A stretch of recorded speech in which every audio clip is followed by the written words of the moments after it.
Lucky. The show will begin momentarily.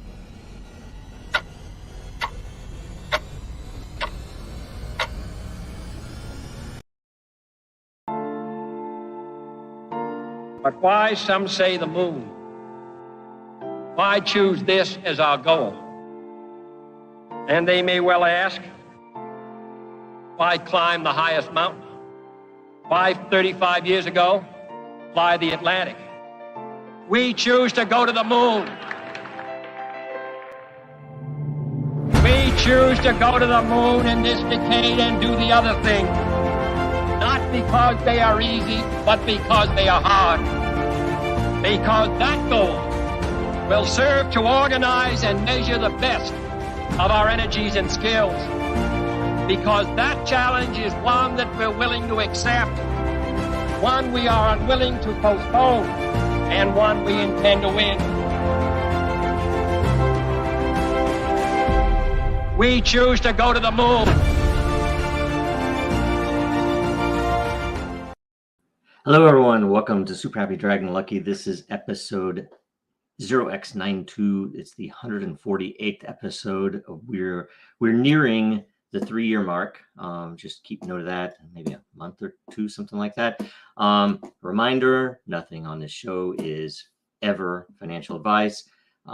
And please stay tuned after the updates for the AMA, the weekly AMA, where we will answer the top 3 questions. Okay, let's see here. So first off, number go up this week: war, oil, and monkeypox cases. Of course, all the best things in life coming at you these days. So we'll go straight to Dragonchain updates. So the first one is we had a new article posted on Cointelegraph leveraging blockchain for transparency and fairness in gaming and contests. And this is essentially laying out to the general crypto audience what is possible with blockchain, and giving some examples of what we've done and what we have built to leverage the entropy that blockchains provide, the measurable entropy, measurable proof. So pretty interesting article, lays out a few other use cases, but anybody who's been following Dragonchain a while already knows that we do this, and that in my opinion, it should be more well known. It should be more understood as a potential use case, but be that as it may. Do share the article. It's all good. And we really appreciate that Cointelegraph has the Circle Innovation, the Innovation Circle program, because it gives us an opportunity to get stuff out there that is important to the industry, important to the technology. So that said, next update. Some of you denizens may have noticed the post that I made this morning, which was the Dragonchain letter to the SEC. So first up, do read it. Read the intro. What we posted to Den was essentially the preamble for the paper. For the it's a 36, I think, page document that we delivered to the SEC, and I can give a little bit of background. So everybody knows this. If you watched Open Source Money, we've been talking to them and answering questions, giving data dumps for about 4 years now, more than 4 years, I guess. And right before the statute of limitations, and there's some of this detail in there. So if I misspeak and don't give something in particular that might be used against me, know that I'm from memory trying to outline what is already in the paper. But right before the statute of limitations ran out, and after they had inferred, I don't know the best word, inferred to our attorneys that pretty much it was all dying down. We'd answered all the questions. As long as we could answer a few select remaining questions and give some angles to our vision of the future, that it was pretty much over.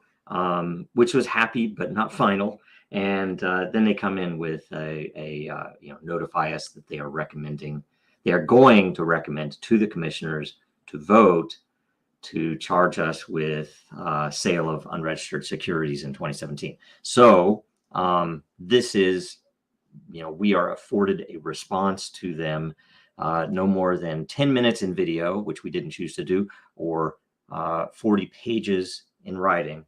And so we have put this document together, which is now public. Speaking of which, if you saw the hash posted to Twitter, you can verify that that is what it is.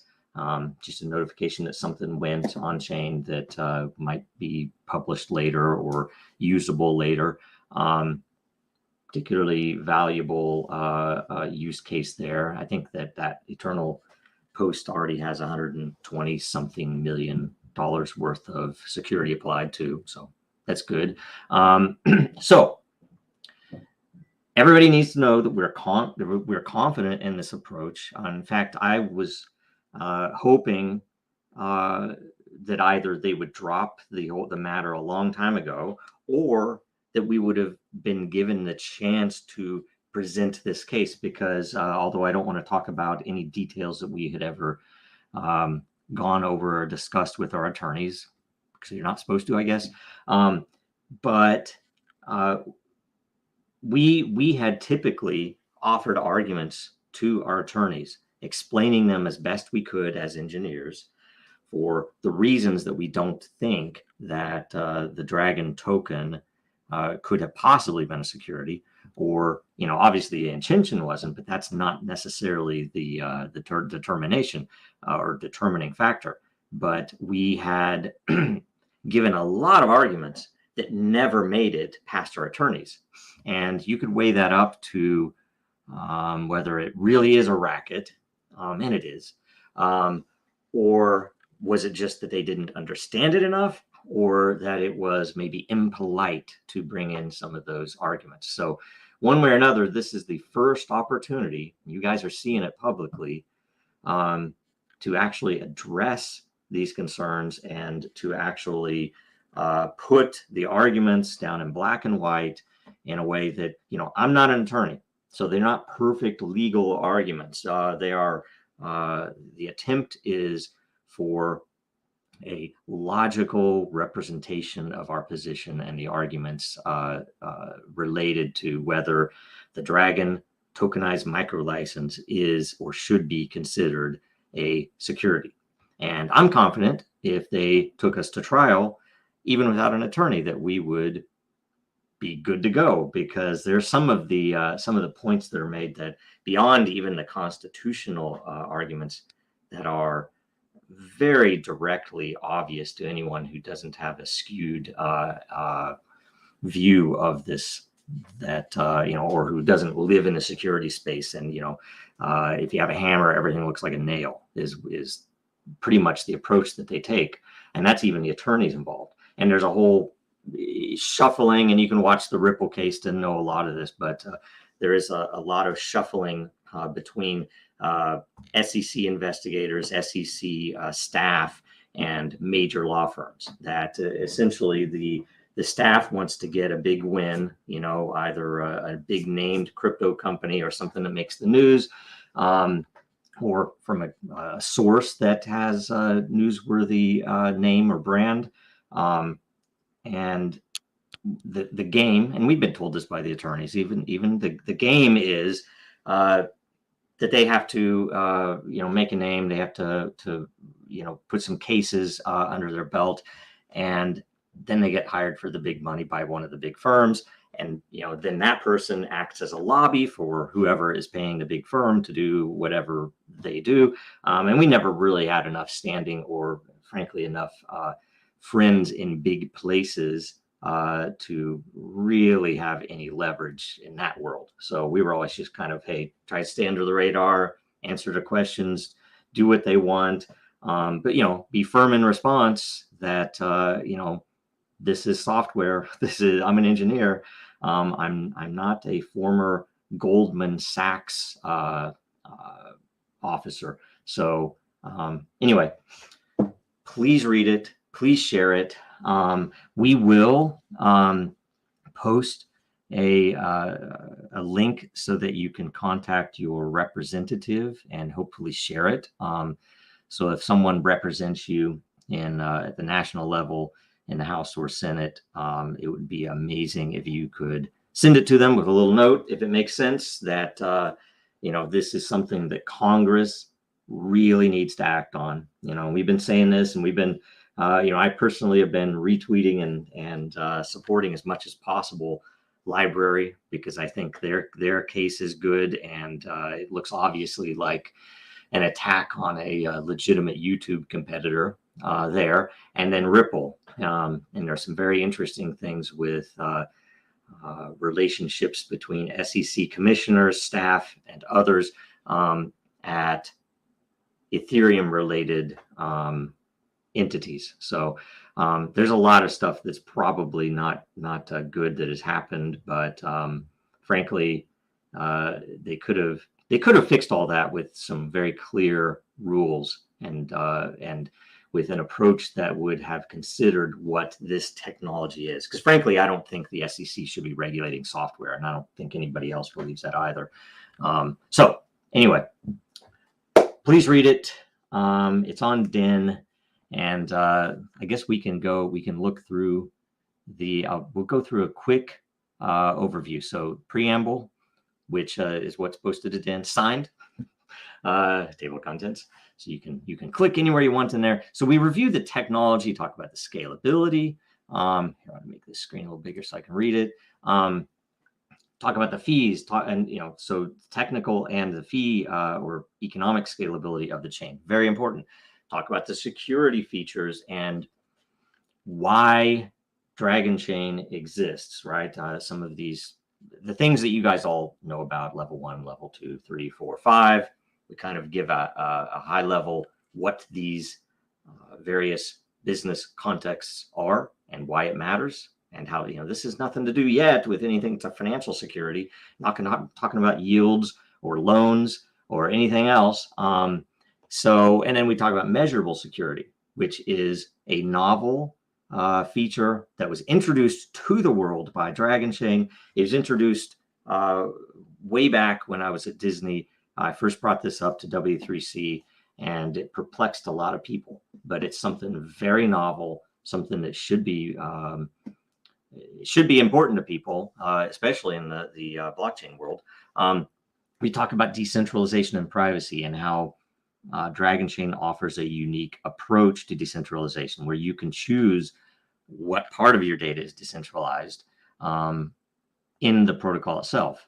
We talk about interoperability, the fact we have patents there. We talk about flexibility for future uses of blockchain that might not be anticipated by us or the users. We talk about the innovation that we've put together on the various teams that we've had, about the patents themselves that are held related to this, including, by the way, at the very end, the tokenized micro license, the very model that we claimed from the beginning, before we even sold a single token.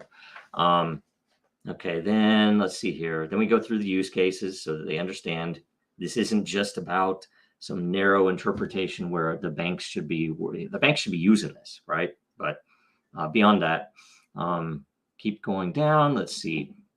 Then we go through the history. So we talk about the Disney, the beginning, the Disney private blockchain platform. I even scraped up this old logo, which was, I don't even know where I found it, but anyway, primary goals, why it worked, how it worked.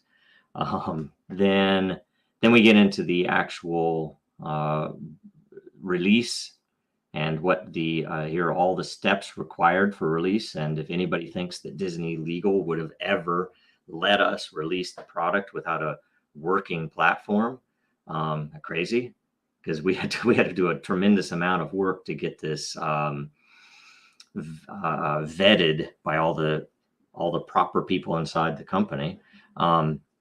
So we go down again. So OSS release 10 is the actual release. Anything that's in a blue box, by the way, is something that we kind of wanted to pull out and say, okay, readily apparent to the reader that this release would have not been allowed by Disney if the tech was not already developed and operational.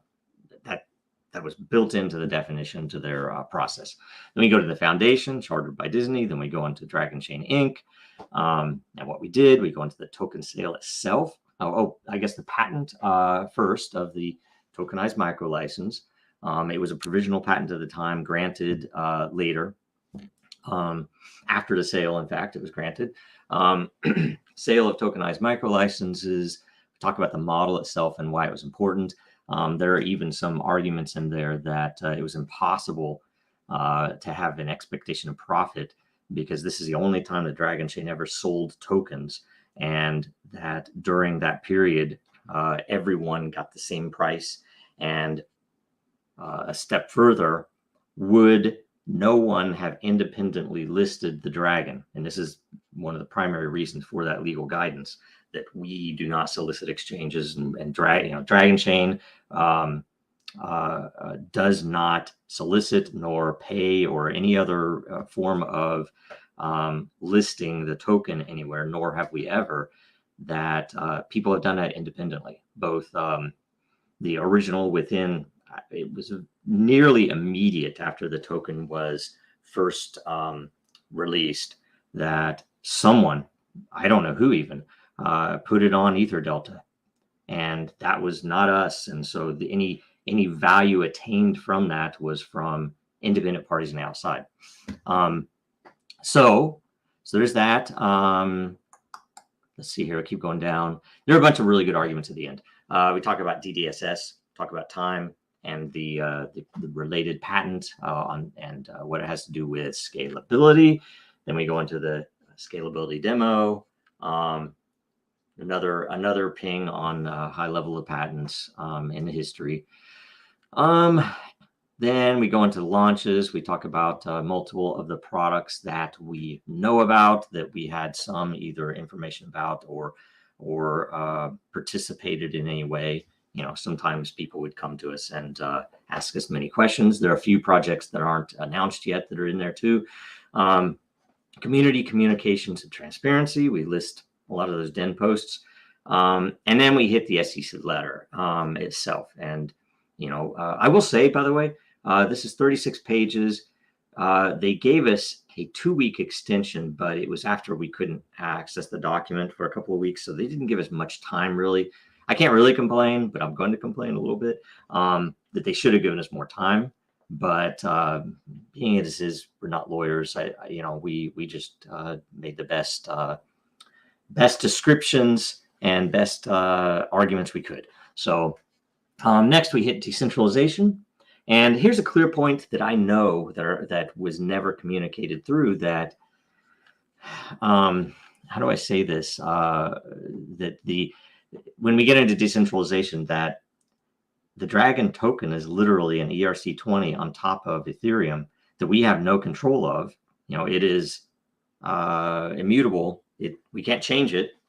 We can't change the supply. We can't govern the token. We can't freeze it. We can't do anything else centrally. And that's nobody can, except for maybe Ethereum itself. And if Ethereum is ruled as decentralized enough, then there's no way that a token built atop it could be itself a security. We go into the token. Sorry, I don't want to go into too much detail here. We go into the multiple, and there are probably more here, but multiple examples that the platform itself was operational prior to launch. And it's because it's an architecture. So anyway, let's go to next. It was running at Disney. It was running a few other places. Current network stats, normal stuff. Keep going down. Okay, so arguments. And this is where probably the most important stuff is. Let's see here. That constitutional arguments. First Amendment software is free speech. I personally don't think that the SEC is the right body to be regulating this technology. And the fact that the bankers and the VCs had a good active handle inside of the SEC. It would be via lobbying, via cocktail parties, whatever they do. That's the reason that they are there. That's probably the reason that the CFTC isn't as heavily involved, because they're maybe not as aggressive, and because they also don't have people pummeling them, trying to get them to stop this ICO craze. It's killing our markets as VCs. And the banks were already super pissed off about Bitcoin. So the next is the 5th and 14th Amendment. And we have multiple examples, everything from Ethereum not having been charged is not equal protection under the law. It violates that 14th Amendment clause. The second, that the Dragon tokenized micro license is actually living on top of Ethereum, therefore is as decentralized as Ethereum itself, which was the excuse given for why they did not go after Ethereum. We have stuff about other members not being charged in this list, or not being recommended for charges.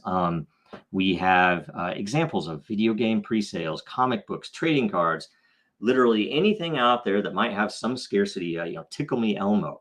That went. Was there an expectation of profit? Because how do I say this? I buy an Elmo doll. I can't remember what year that was. I buy an Elmo doll, and the company that made them, I'm not sure who made them actually, was advertising this doll, and therefore I can now sell it for $1,000. Did I have an expectation of profit? Yeah. If I knew anything about what was going on that Christmas season, then I might have bought a handful of those in order to cash out later. That sounds like a security. Did they go after that company? No, they did not. Why not?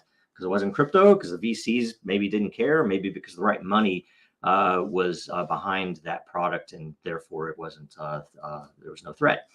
I don't know. That's the way the world is. So next, after the constitutional, we go into ethical concerns. There are numerous. I'm not going to go into these, but do read them. They're interesting for sure. But there's some really interesting stuff. I mean, we even had recently, many of you know who this is too. I'm not going to say anything who it is, but at least I'm not right now. I won't say anything, but actually tried to blackmail a couple of us with information that was already public. I'm going to take this to the SEC. And when we sent that to the SEC, they're not tying the sources of the information when it comes from these parties that might have interesting, what do I even want to say here?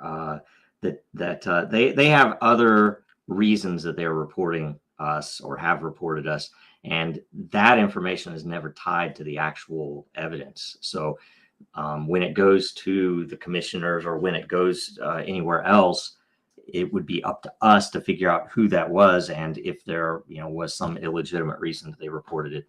Read through it; it's interesting. And then we go to the Howey test, and we hit each of the 4 prongs of the Howey test. I don't even think it's a legitimate way, or even a reasonable way to review software, for one. But it is what they use. It is the reality, and we had multiple measures in there to make sure that people did not buy dragons for the reasons that are outlined, right? That we spelled them out literally in the acknowledgement that you had to accept in order to make the purchase. So whatever it is, do read through those. They're pretty interesting. And if anybody has any ideas to extend these, by all means, let us know, because we can always amend the document, and who knows what else. So no reasonable expectation of profit, as I said before. In fact, the fact that when we sold them, if no one had ever changed or had ever put the token on an exchange, it literally would have remained at 6 cents to this date, because there was no way to change that price. So any expectation of profit was by definition not, well, I guess the next prong, not from what's the wording? Can you scroll down a little bit? We have utility versus expectation. Keep going. Next section.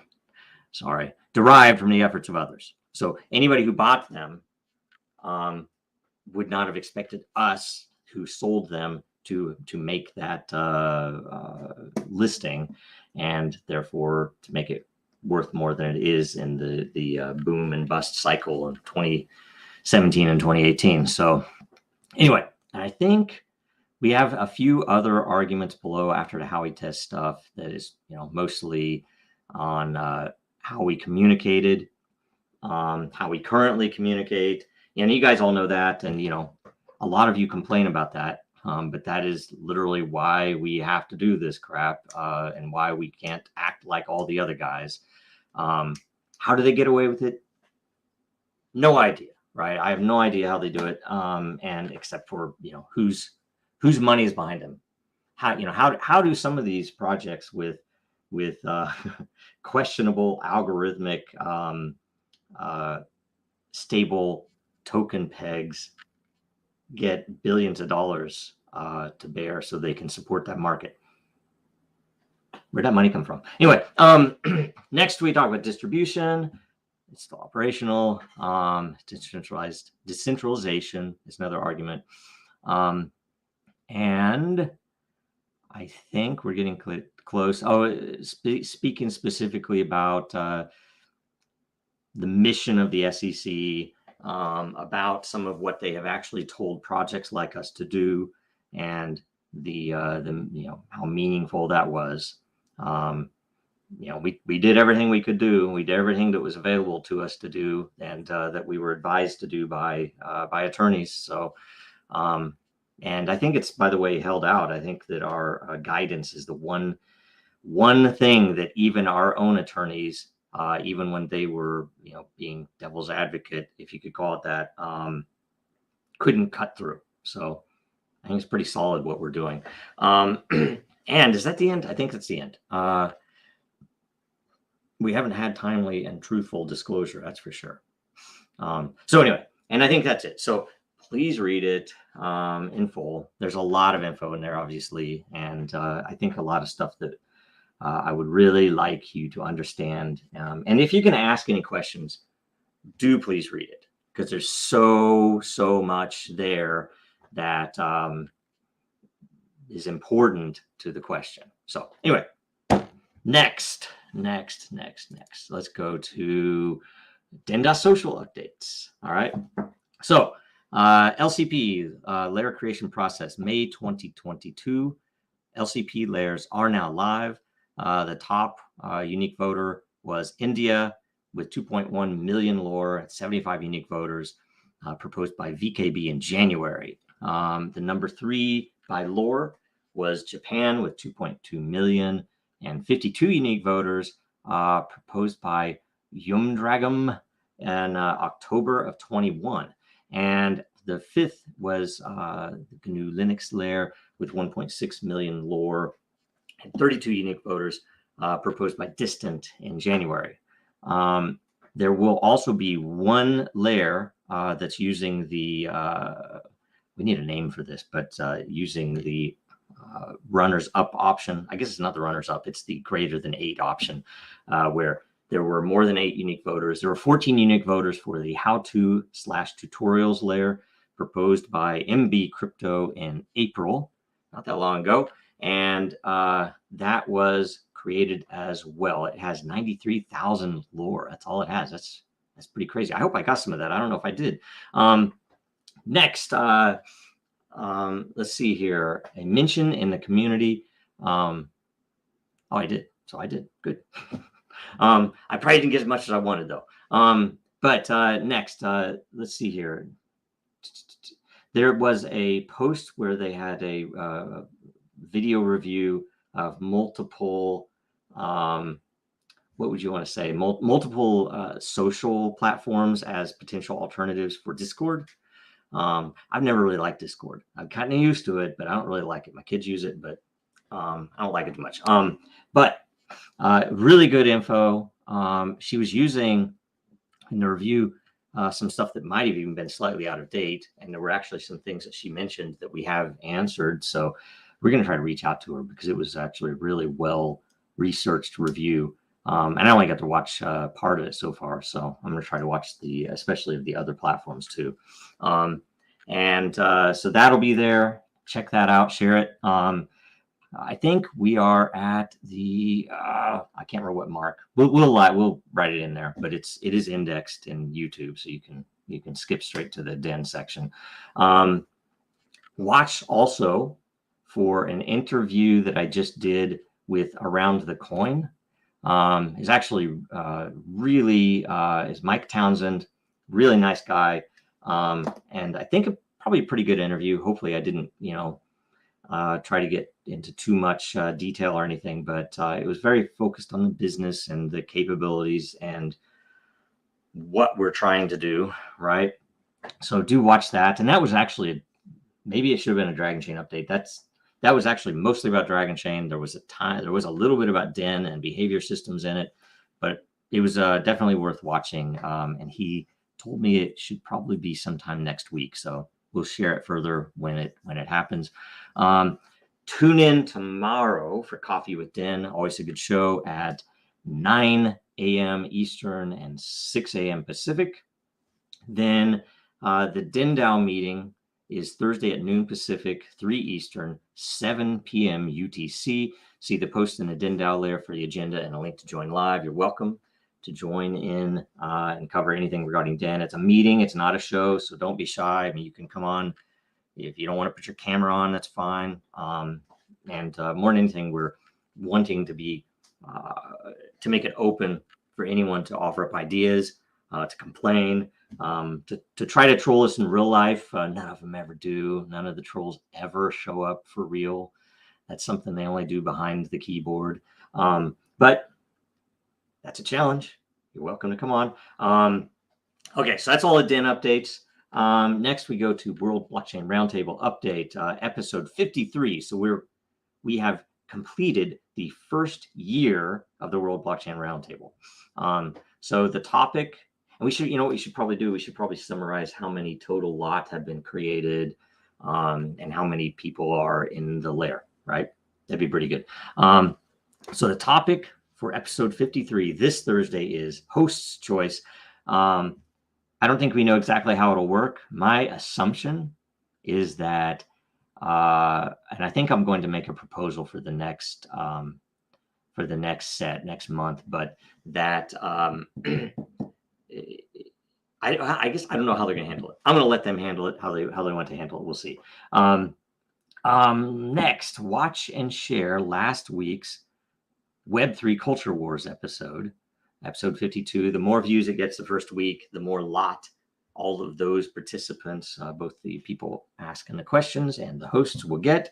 And with those, you can make suggestions or proposals to change the entire format of the show. You want to make it shorter, you want to make it longer, put up a vote. It's pretty cool. Let's see here. And the next thing is to make sure you now go to the June theme suggestions. There is a vote posted, governance issue posted for the June themes, and they will be, I guess, ordered by vote rank in this from the DAO. So which, it'll be I think there should be 4 weeks next month. And go vote by Monday, May 30th at 7 p.m. UTC. And I'm, watching that. There's a bunch of good topics in there. It'll be fun. Okay, so that's all the updates. So we're going to do an AMA right after this. Now, more than ever, our data is at risk. Our supply chains are in jeopardy. Our systems are broken, and businesses feel powerless. Dragonchain gives you a different way, a safer way, a better way, and you have power over your data. Dragonchain gives you proof in an untrusted world. Build now at Dragonchain.com, America's blockchain. And before we start, I want to bring this up. So apologies, distant. I didn't intend to do that. I'm going to be out this week on Thursday because I'm traveling for a panel, like I said, one of those panel discussions at something. And so I'm going to be out both for the roundtable this week and for Denda, the Denda meeting, but I'll be there in spirit. And you can just push them off to next week. Just make sure that they come back, right? Okay, now let's see here. Let's see. Okay, after refresh, top 3 questions. Samu. Okay, see, GPI 5K CWJB. Anyway, this was the full hash, and if you go to the Den post with that letter, you click at the bottom where it says, here's the eternal post. You can actually look at the raw. Yeah, let's just do it real quick. So you can see that, first of all, it's already, hit all of the chains. It's 122 million-ish so far, 30 million time applied. And, you see the raw, and this was a text output. So the formatting is not all as you would think, but it's, it's good. It's even got the page breaks, it looks like. Kind of cool. Markdown kind of just works sometimes without even trying. And if you go to the transaction itself, you open it up, you can see the raw, of course, but you see the full proof right there. That's it. So the GPI 5K. So it used to be up there, and somehow we lost it in their interface in an update, that it used to be in the summary at the top. We need to get it back in there, but either way, that's the full hash. So you could take this entire thing and check the hash on it, but essentially that's proof that it was there back, what is it, May 19th. We sent this in, by the way, that's not posted anywhere. It was due on the 20th on Friday. We sent it in on the Thursday before. They acknowledged that they got it, blah, blah, blah. Okay, let's see here. So that was what it was, and that's the clue, and that's the reality. You find out what it is. Not all of them will get exposed, but some of them do. Let's see here. Next up, Babar Rafiq. Okay, KuCoin just added the ST tag. Delist might happen on KuCoin. Dragonchain have any plans, or we have only one way to buy Dragon on Uniswap? All we can do is communicate to them. And we obviously, our rules are we can't solicit an exchange. We can't pay to be listed. We can't do those things. But we've been invited several times by various exchanges to answer questions related to the token, related to the project, the history, how the token was created, what it's used for. Sometimes even things much more depth on supplies and who inside of the company might hold tokens or anything like that. And so we will always answer them, or as much as we can. There might be some exchanges that we miss just because they try to hit us on Telegram sometimes or something. But we have reached out to KuCoin to offer up, hey, in case you don't know, because thank you. It was suggested by someone in Den Dragonchain Layer chat that we should let them know, because I hadn't thought about that we moved all of the discussion, official discussion, out of Telegram onto Den, and they might not know that. So we made sure, I told them, hey, this is where all of our official discussion is now. It's built on Dragonchain. It's an active project. We definitely have active development going on with independent outside parties. There's a lot going on. There's a lot to do right now, and frankly, I don't know what they use to determine. I largely, and I think everybody understands this, largely it is probably volume. So, if you want to affect it, then go trade, right? I mean, I don't know. I don't have a KuCoin account. I've never traded on KuCoin. I've never had tokens there. And mostly that's because I didn't want any issues with anyone, worrying if I'm trading in advance of news or anything else. I never have, right? So it's useful to note, yeah, I mean, they tell us, hey, if volume needs to pick up, then that's the choice. People can put volume in. We can't pay for volume. We can't do that type of thing. So know that. And we did also tell them if they have any questions at all, or if there's anything that they're looking at in particular that they would want to do, that we would answer them. You know, we're open. We're an open book. We can get on a call with them. We can talk through Telegram. We can talk in Den. We can talk over email. Doesn't matter. And someone did ask on about that one subject, just so you guys know right up front. Someone asked in the post that we pointed to earlier about the letter to the SEC. One of the first comments in there was, does this have anything to do with the KuCoin situation this here?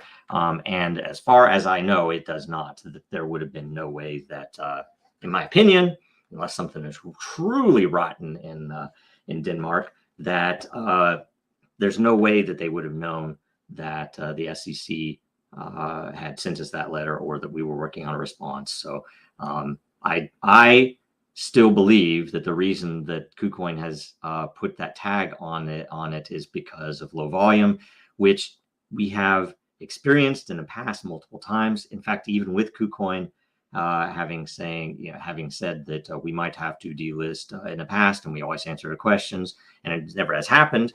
And I don't know if the tag is a new thing or what it is, but I largely have to think this because of the down market. I mean, it's just hard to get volume when nobody's even wanting to touch Bitcoin. So anyway, there you go. Okay, next. That's a response to that one. Okay, Joe. Oh, gosh, you guys, what do you think of the Lightning Network? I think we answered this before. Maybe you just want to see the proper Lightning Network response, but I don't know. I mean, any technology is good. I'm in support of any technology. I think generally, in my opinion, the Lightning Network is maybe not all of what it is sold as. That it's if you are all about decentralization, then especially if you're religious about decentralization, then moving to creating a centralized feature in order to facilitate inefficiencies and scalability is not really the right answer. My opinion, big blocks were the real answer, and they didn't want that for political reasons, or because the money behind whoever was talking didn't want big blocks. I don't know what it is, but I think they just wanted to keep Bitcoin crippled. But it still has cheaper fees than Ethereum does, so who knows? Anyway, and there are a couple of other really good questions after this on, like, say, spam on Den. That's a really good one. I'd love to answer that. So maybe we take it up next week. All right, all good. I think that's it. So that's all three. Thanks everybody. And let's see here. I'll go to the closeout, which is still mugs at 10% off on all mugs. Mugs 2022 is the code. Go to Dragonchain.Store, STORE, to get all of those cool things. There's some that I still don't have yet. I need to order. And make sure you watch us again next Tuesday. Super Happy Dragon Lucky. Follow Dragonchain, follow Real Denizens, follow Jojo Row on Twitter and elsewhere. And make sure you sign into Den and check out that new letter, and please share it with anybody that might have some influence in the world. This is the one chance, and this is the one time we're really asking you to help out there. Thanks a bunch.